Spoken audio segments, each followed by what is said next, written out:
I rise today to object to a number of states that did not follow the constitutional requirement for selecting electors. Madam Speaker, this is something that is clear that our founding fathers debated about as a fundamental decision of how we choose our president. There was a lot of back and forth, if anyone reads the founding documents of our country, about the different versions they went through to ultimately come up with a process where each state has elections, each state has a process for selecting their electors and sending them to Washington. And, Madam Speaker, in a number of those states, that constitutional process was not followed, and that's why we're here to object. If you look at what the requirement says, nowhere in Article 2, Section 1 does it give the Secretary of State of a state that ability. Nowhere does it give the governor that ability. Nowhere does it give a court that ability. It exclusively gives that ability to the legislatures. And in fact, in most states, that's the process that was followed. But for those states that this wasn't followed, unfortunately, this is not new. We've seen over and over again more states where the Democrat Party has gone in and selectively gone around this process. That has to end, Madam Speaker. We have to follow the constitutional process. Now, there might be reasons why some people don't like the process laid out by a legislative body.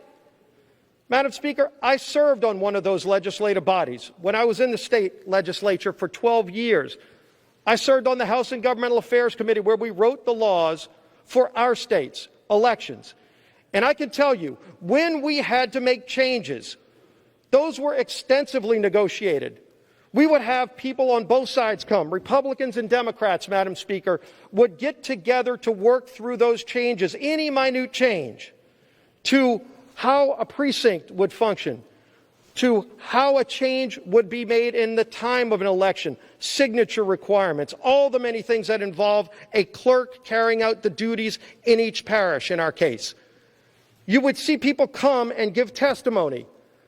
Madam Speaker, both sides could come. Clerks of court were there in the hearing rooms. It was an open process, by the way, not behind closed doors in a smoke-filled room where somebody might want to bully a Secretary of State to get a different version that might benefit them or their party or their candidate. That's not what our founding fathers said is the process.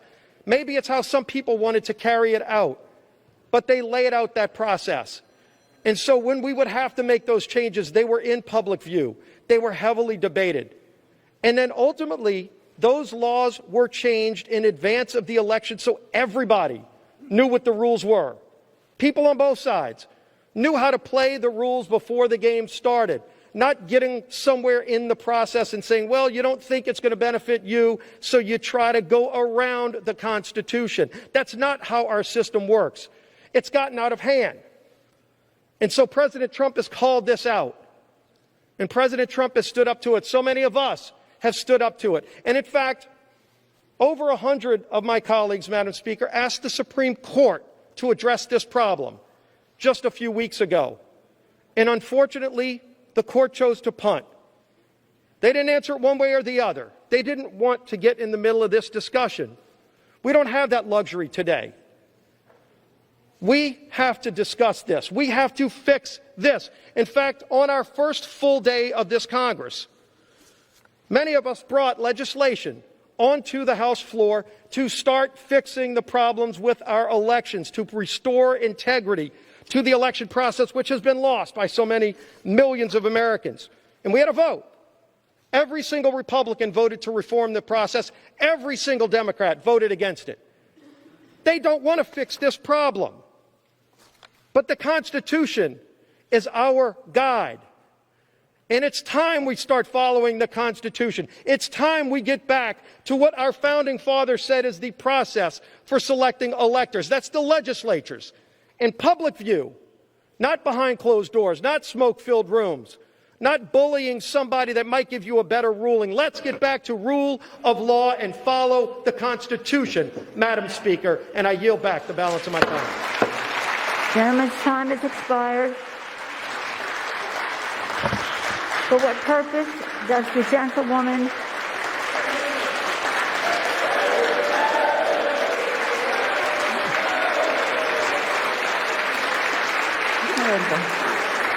it's over now. I thought it was adjourned.